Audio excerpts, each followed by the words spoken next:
Merci de suivre Canal Congo Télévision pour vous informer. En séjour à Kinshasa et accompagné de l'ambassadeur de l'Ukraine en RDC, l'envoyé spécial du ministre ukrainien des Affaires étrangères et représentant de l'Ukraine pour le Moyen-Orient et l'Afrique, Maxime Subk, a été reçu ce mercredi 10 avril 2024 en audience par le vice-premier ministre, ministre de la Défense, Jean-Pierre Bemba Gombo, dans son cabinet de travail à Kinshasa à quelques heures de la cérémonie de l'inauguration de l'ambassade de l'Ukraine à Kinshasa. Autre détail avec Maxime Makab. Séjour en République démocratique du Congo pour l'ouverture de l'ambassade d'Ukraine à Kinshasa, l'envoyé spécial du ministre ukrainien des Affaires étrangères et représentant spécial de l'Ukraine pour le Moyen-Orient et l'Afrique, Maxime Subk, a été reçu en audience ce mercredi 10 avril par le vice-premier ministre, ministre de la Défense nationale et ancien combattant Jean-Pierre Bemba Gombo. L'entretien entre les deux personnalités a porté sur l'inauguration imminente de l'ambassade de l'Ukraine à Kinshasa dans la perspective du renforcement de la coopération bilatérale entre les deux États sous agressions étrangères. La traditionnelle coopération militaire et technique des années 1990 a été également évoqué lors de cette audience. Bon, l'agenda, de toute façon, enfin, l'objectif principal, si vous voulez faire de cette visite, et surtout de la visite de Monsieur, Son Excellence, Monsieur Soup, le représentant spécial de l'Ukraine pour le Moyen-Orient et l'Afrique, c'est bien sûr, enfin, c'est l'ouverture de notre ambassade à Kinshasa. Comme je dis toujours, vraiment, nous avons perdu malheureusement beaucoup de temps, donc le temps est venu, enfin, de rattraper ce temps perdu, quoi, si je peux dire. Donc, l'objectif, c'est certainement, enfin, d'ouvrir cette, si vous voulez, nouvelle page dans nos relations bilatérales. Et puis voilà, cette page de nos relations qu'on comprend pas tout simplement, enfin voilà, le dialogue politique, économique, commercial, etc., mais également, bien sûr, la coopération qui est devenue déjà, il y a belle lurette, qui est devenue déjà traditionnelle. Je parle enfin de la coopération militaire et technique, certainement, puisqu'on se connaît depuis des dizaines d'années, quoi, enfin, depuis des années, enfin, 70, si vous voulez. Donc, comme je l'ai déjà dit, donc, on se connaît très bien. Bon, ben, voilà, on a fait une sorte, de contour, donc, on a vu, enfin, on a passé, voilà, tous les horizons de notre coopération future. Il y a certainement des choses intéressantes à discuter. Donc, ce que je peux vous dire, il y a de domaines prometteurs à se développer. Et c'est au développement de tout ça, de ces projets prometteurs, certainement que l'ouverture de notre ambassade à Kinshasa, certainement, va donner une grande impulsion. Donc, j'espère bien que ça va aller à partir même d'aujourd'hui, puisque c'est aujourd'hui, cet après-midi à 15 heures, nous avons le plaisir, enfin, d'ouvrir notre ambassade. Je peux dire, enfin... Notez que le gouvernement ukrainien avait annoncé en mars dernier sa volonté d'ouvrir une ambassade à ce mois d'avril à Kinshasa. À l'organe délibérant de Kinshasa, les postulants au bureau définitif de l'Assemblée provinciale de Kinshasa ont déposé ce 10 avril leur candidature, parmi lesquelles celle de Jésus Noël Cheke, Amos Mbokoso et Lévi Mbuta à la présidence. Une seule candidature enregistrée à la question, c'est celle de Socrate Mubengai. Le point, une fois de plus, avec Maxime Makab. Comme annoncé mardi à travers un communiqué de presse signé par Amos Mbokoso, président du bureau provisoire de l'Assemblée provinciale de Kinshasa, de l'organisation de l'élection de membres du bureau définitif de cet organe délibérant, c'est ce mercredi 10 avril qu'a débuté la première étape, celle consacrée au dépôt des candidatures qui seront par la suite examinées pour validation. Plusieurs candidatures ont été enregistrées ce mercredi aux différents postes, parmi lesquels celle de Jésus Noël Cheke, Amos Mbokoso et Lévi Mbuta à la présidence, Bob Amiso, Clovis Samba au poste de rapporteur et une seule candidature enregistrée à la questure, celle de Socrate Mubengai. À ce stade, on doit tous comprendre que l'acte que nous venons de poser aujourd'hui est à prendre comme étant une dynamique en phase avec la vision du président de la République qui veut voir Kinshasa, à l'instar de toutes les autres provinces du pays, s'aligner sur la voie de son développement. Il était important pour nous de venir ici, de donner une nouvelle touche à l'APK. Et il nous semble que nous sommes la personne la mieux habilitée pour être la bouche autorisée de l'Assemblée provinciale de Kinshasa.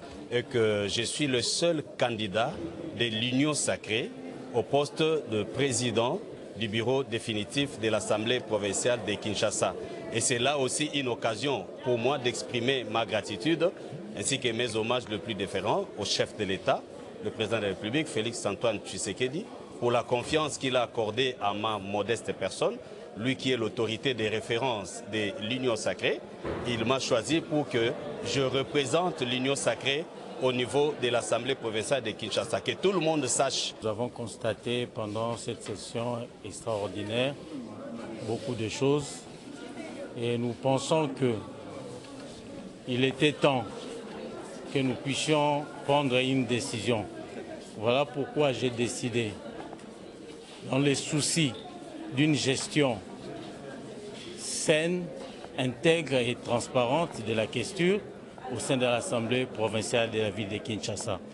Je porte ma candidature afin que, jusqu'au niveau de l'administration de l'Assemblée, que la gestion soit tout à fait transparente. Notez que l'élection de membres du bureau définitif est prévue pour ce 18 avril 2024. Les membres élus seront installés séance tenante et le président élu du bureau définitif prononcera un discours. La dite journée marquera également la clôture de la session inaugurale de la nouvelle législature. Message de félicitations du regroupement politique Alliance des partis politiques alliés au mouvement de libération du Congo APA-MLC à son Excellence Madame Judith Suminwa-Tuluka. Se joignant à notre autorité morale, son Excellence Jean-Pierre Bemba Gombo, vice-premier ministre, ministre de la Défense nationale et ancien combattant, les membres de notre regroupement politique Alliance des partis politiques alliés au mouvement de libération du Congo, APA-MLC, saisissent cette occasion pour vous présenter nos vives et chaleureuses félicitations pour votre nomination au poste de Premier ministre, chef de gouvernement de la République démocratique du Congo. Que le bon Dieu vous guide et vous accompagne dans votre lourde mission de conduire le gouvernement vers une destinée meilleure pour le bonheur du peuple congolais. Par ailleurs, l'APA-MLC remercie son Excellence Félix-Antoine Tshisekedi Tshilombo, président de la République et chef de l'État, en sa qualité de champion de la masculinité positive, pour avoir porté son choix pour la toute première fois dans l'histoire de notre pays qu'une femme puisse occuper cette prestigieuse fonction de Premier ministre. Fait à Kinshasa le 10 avril 2024, Kika Tangima, coordonnateur national et porte-parole. En séjour à Kinshasa, la ministre des Affaires étrangères du Royaume de Belgique, Adja Labib, a partagé avec le président du bureau d'âge de l'Assemblée nationale ses inquiétudes autour de la levée du moratoire sur l'exécution de la peine de mort. Suivez Adja Labib au sortir de cette audience. Très brièvement, nous avons eu un excellent échange et j'ai tout d'abord félicité Monsieur le Président pour sa réélection et nous nous sommes entretenus pour envisager les réformes à mener pour améliorer encore le processus démocratique en République démocratique du Congo. Et j'ai aussi exprimé mes inquiétudes quant à la levée du moratoire sur la peine de mort. Vous savez que la Belgique est inquiète et défend l'abrogation universelle de la peine de mort, ce que nous continuons évidemment à défendre partout. Au Sud Kivu, le gouverneur intérimaire Marc Malago a salué le travail des casques bleus chinois qui ont quitté cette province mardi après 20 ans de service de leur contingent. Il les a remerciés pour leur participation à la construction de la paix. Suivez-le dans cet extrait choisi pour vous par Gisèle Etoko. Pendant plus de 2 décennies, les différents contingents chinois qui se sont succédés ont contribué considérablement et sans relâche non seulement à la restauration de la paix, mais aussi au développement local par la construction et la réhabilitation de plusieurs infrastructures routières et d'intérêt communautaire, ainsi que dans les secteurs médical. C'est donc à juste titre et d'une façon méritée que ces vaillants casques bleus recevront les médailles en guise de reconnaissance pour divers sacrifices qu'ils ont consentis en faveur de notre pays en général et notre province de Sud Kivu en particulier. La population du Sud Kivu restera reconnaissante de cette œuvre grandiose d'amour, d'amitié, de fraternité et, je le souligne bien, d'humanisme. La MONUSCO n'a pas cédé une partie de ses positions rebelles du M23. Le lieutenant-colonel Guillaume Djike, porte-parole du gouverneur du Nord Kivu, affirme que le retrait des casques bleus fait partie d'une stratégie militaire, contrairement aux rumeurs répandues sur les réseaux sociaux. Ces soldats étaient déployés dans cette zone dans le cadre de l'opération Springbok. Suivez. Contrairement aux rumeurs qui circulent faisant état de la MONUSCO qui aurait cédé une position au M23 dans les hauteurs de Sake, c'est vraiment une fausse rumeur parce que vous devez savoir que les soucis des forces armées de la République démocratique du Congo pour manœuvrer librement, il était question que la MONUSCO puisse céder cette position pour que nous puissions avoir cette liberté de manœuvre. Et il s'est fait que l'ennemi s'est trouvé juste à côté de cette position. Comme il n'y a pas eu relève sur position, l'ennemi a profité. Lorsque la MONUSCO a dégarni la position, l'ennemi a tout de suite profité et est venu réoccuper cette position. Et donc, pour nous, forces armées de la République démocratique du Congo, c'est une bonne chose parce que cela pourra nous permettre maintenant de bien cibler l'ennemi et de l'atteindre. Voilà ce qu'il faut comprendre par rapport à toutes ces fausses rumeurs qui circulent faisant état de l'abandon d'une position à Sake par la MONUSCO au profit des terroristes de l'armée rwandaise et du M23.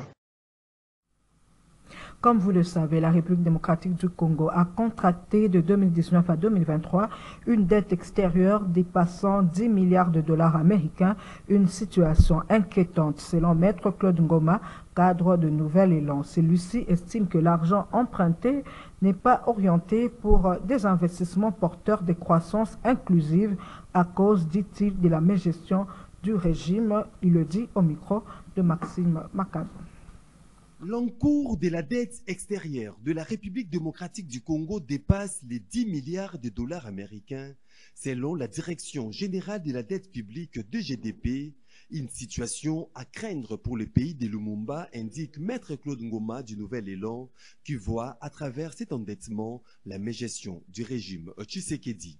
Et ce qui est plus grave, les 10 milliards de dollars, dans les 10 milliards de dollars, il y a 6 milliards de dollars qui ont été affectés pour soutenir la gratuité. Il y a 2,5 milliards de dollars qui a été affecté pour soutenir le fonctionnement des institutions.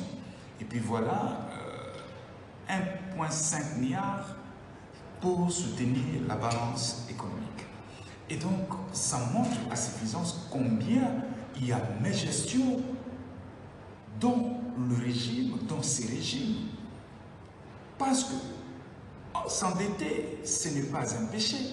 Tout le pays du monde contracte des dettes, mais est-ce qu'il faut contracter des dettes pour la consommation ou il faut contracter une dette pour investir?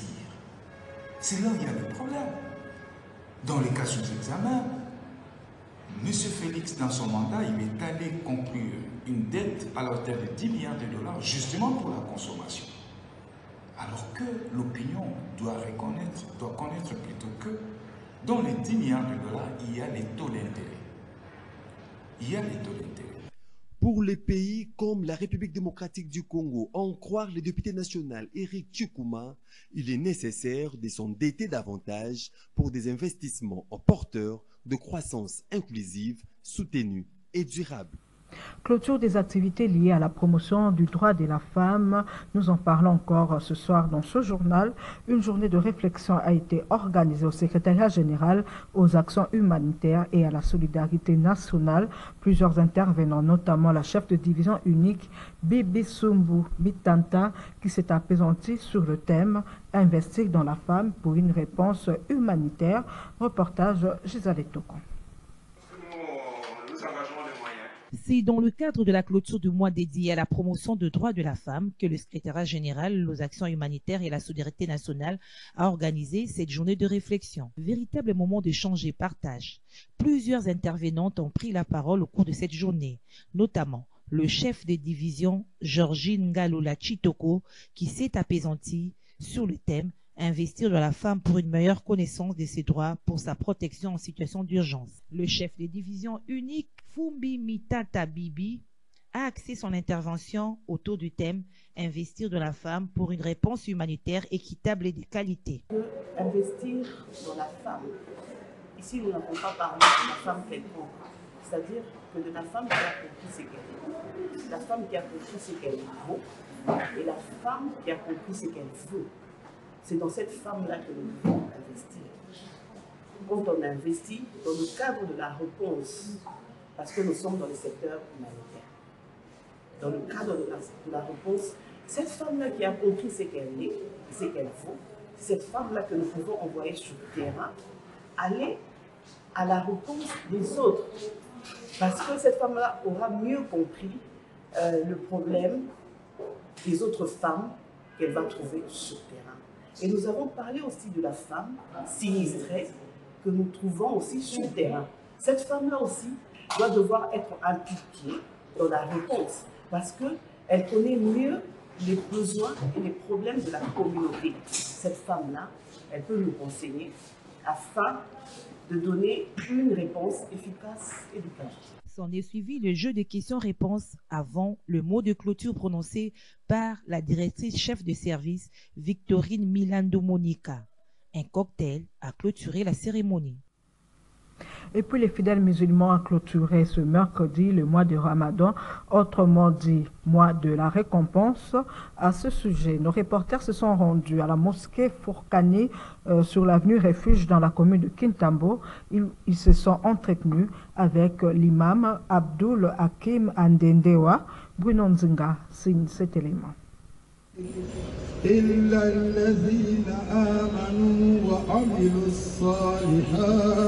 L'Aïd el-Fitr, la fête de la rupture qui marque la fin du mois de Ramadan et le début du mois de Shawwal. Les 10e mois du calendrier musulman, le musulman rompt avec ces mois de juin. Cette journée de fête est marquée par une prière à la mosquée. C'est le cas ici à la mosquée Fourkani sur l'avenue Refuge 55 dans la commune de Kintambo, comme l'explique l'imam Abdul Hakim Andendewa. Na question ya suka pona ba musulman je les rappelle ko yedi saba musulman mo ko ya Eid ba vanda ka ko yo kamati ati na suka za ko zo comme politesse moko je pa ba aima o ba sali serema wana ba préparer pour apesa bino bino botelmi bokei botiki imam ye moko de nyonso ba rappel e senga na biso le ba imam to pesa ka ba musulman na Eid al-Adha o ko ya ba vanda bala na mati ati na suka wana zali musana biso ba imam ya ko misa. Nesengo tozana ngone sika oyo tusali Ramadan awa na grâce na yimoko Allah subhanahu wa ta'ala ke koyana biso awa ila grâce na yimoko Allah subhanahu wa ta'ala kona kolagisa image ya Islam na kalkata mboka na biso. Cher Mayuku et Fatouma Youssouf se sont également exprimés. Zambia alladhina katika Qur'an ya ayyuhalladhina amanu kutiba alaykum siyam kama kutiba ala alladhina min qablikum la'allakum tattaqun Zambia bina katika Qur'an ya ayyuhalladhina amanu bengi bandimi abi kutiba alexi farada yo a obligé de se kanga carême ya Ramadan dinga lubaki na ndem surtout abi la'allakum tattaqun carême ezali dars ezali pour muduma ceux qui disent musulmans biso ba batu wa créature na soto zik pour eux wallahi ndengi imam alubagi na khutba na ya binini tatanazzalu alayhim malaikatu alla takhafu wa la tahzanu abi ceux qui te l'ont dit pour eux déjà très bien ya Ramadan. Donc seul yango vie mobile pour nous amener à passer 12 mois. Na 12 mois à passer mois moko ya nini ya Ramadan. Pour la nini poto banga yi. Ala de se makasi lena to amadi 30 jours. Sakina moyo makasi, sakina fati kasi tolanda ki wana te. Sembo na otozana sembo makasi, poto usina karene na biso ya 30 jours. Docho kila panda 30 jours mobimba tolia kate na butora pato sambera akabona kwanza. Nzambe pesi biso makasi ya kokanga karene malgré ba moyo nyo sa makasi bandai ko bimba. Ala pesi biso makasi tokangi si lelo tofungoli yango tozana esengo makasi ya kosenga bolamu epa nzambe po nzambe asunga biso ayoka badiwa na biso ayoka baswala nyonso tosalaki na kati ya sanza ya Ramadan sanza oyo Ramadan likora na biso ekitaki na kati ya sanza oyo eza sanza ya mapamboli sanza ya makambo ebele na moto nyonso alangi so na prophète Muhammad sallallahu alaihi wasallam moto nyonso oyo akangi moto nyonso asali so ataka te prophète na biso ayebisi biso azwi bolamu yango tozana esengo makasi. En plus d'être généralement marqué par une prière à la mosquée, c'est aussi l'occasion pour le musulman de s'apprêter, de partager un repas ou de s'offrir des petits cadeaux.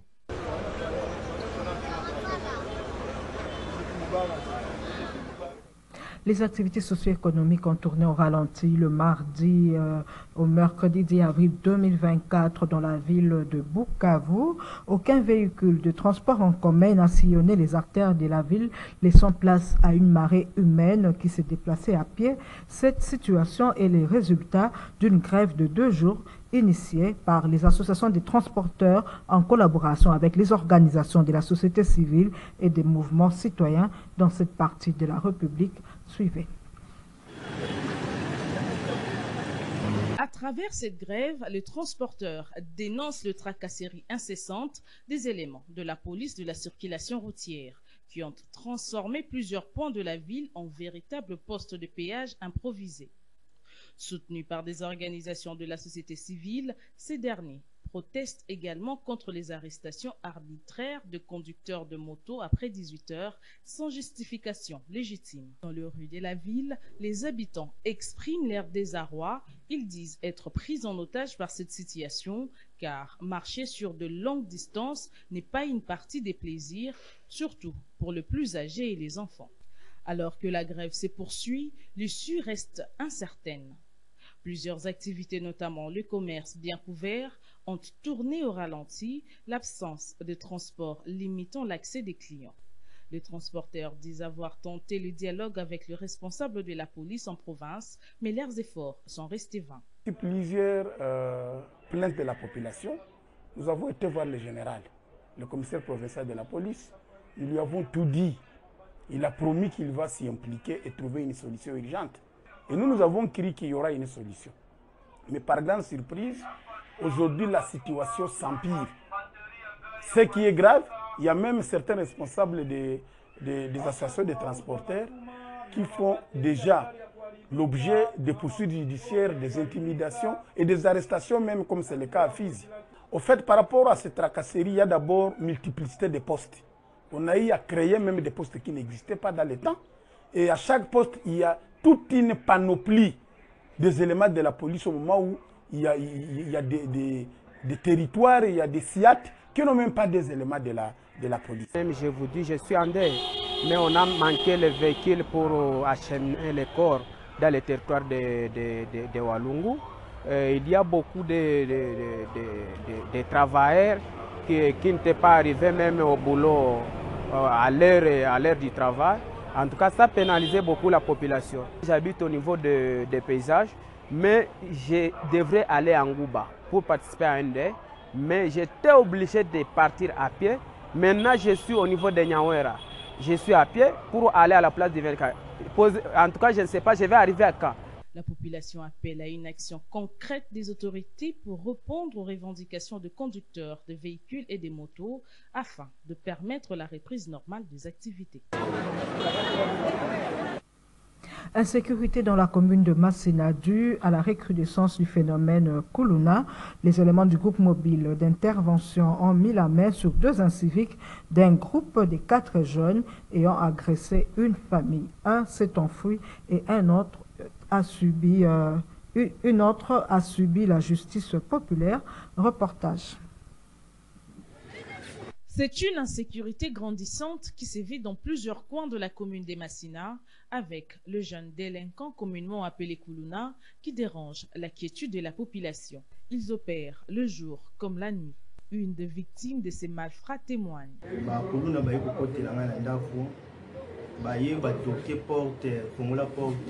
police tellement un mois la police a sala qui patrouille pour contrôler le bouclage surtout ebika ke donc ngani ebika ke c'est la police ba sala musana ba au fond la porte au fongoli ba koti ngomona machete na kingo pesa mbongo na pesa mbongo na mbongo ti pesa mbongo nalaki na chambre torse ni na pantalon ka o pesa mbongo na zani loko ti pona zo sala loko ti na sala pe musala ti mbongo na le na wezale 27 000 francs na pesi bango 27 000 francs bakotaki 3 personnes na ndako balongoli télévision na mur bazwi téléphone S18 bana bangi oganga na tokobedo machete babetinga na machete mbata machete ne longia machete kana kingo mbongo isi mbongo si alaki na koyo kobomba te na opesa bino mbongo mais on allait na nyoso ngwana na zala musala. Des de ces bourreaux ont été appréhendés par les éléments du commandant du groupe mobile d'intervention Kinshasa Est. Nazali commandant oyo etel groupe mobile d'intervention Kinshasa Est. Nous a basé là-bas.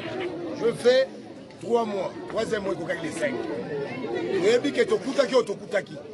Mais tozali ko sala réaménagement malembe o kimia ekota. Mabe ezalaki c'est vrai. Mais tokoloba te ke mabe ezalaki nyonso. Mais o tomoni fa ezali toza ko changer bango. Un incivique a pris fuite, un autre a été lapidé par la population.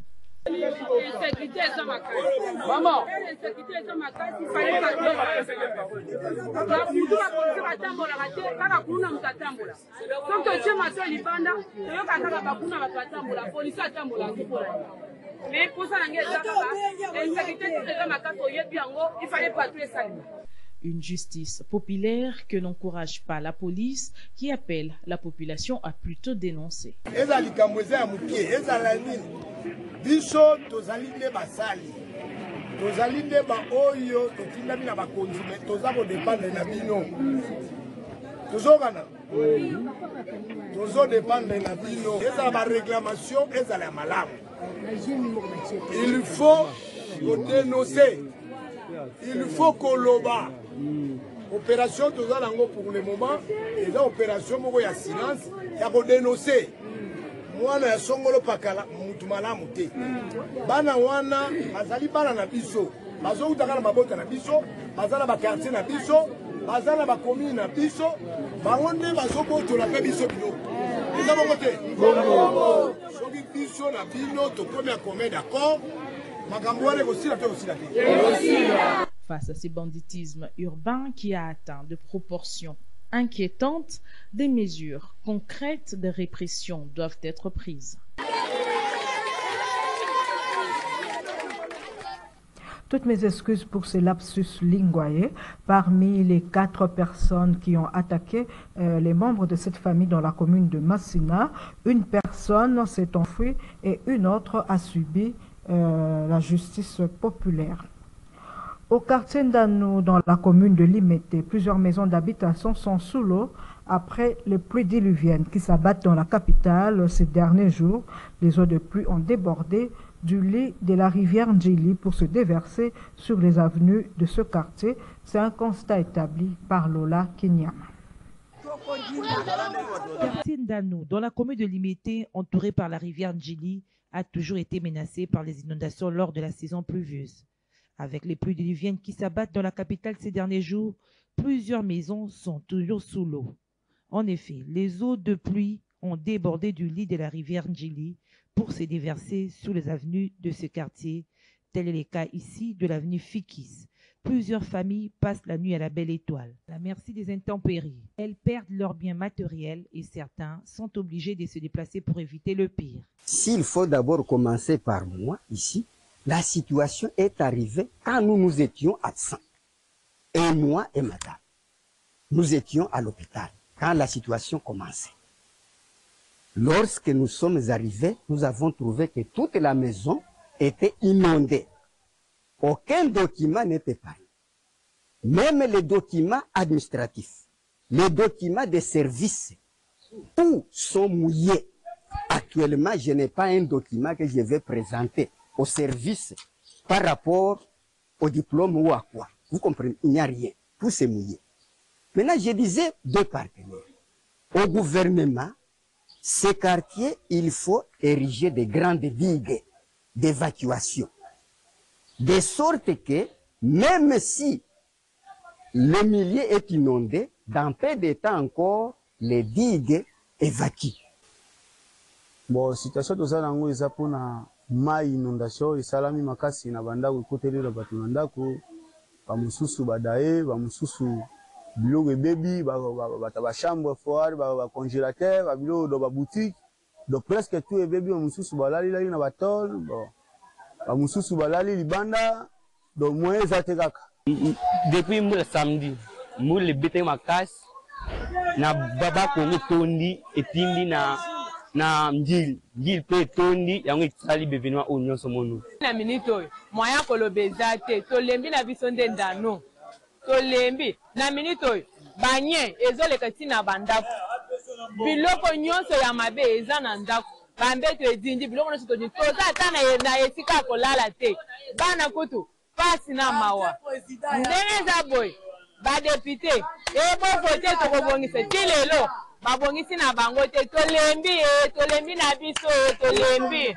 Jusque-là, aucune disposition n'a été prise par les autorités pour ces ménages. Ainsi s'achève ce journal sur Canal Congo Télévision.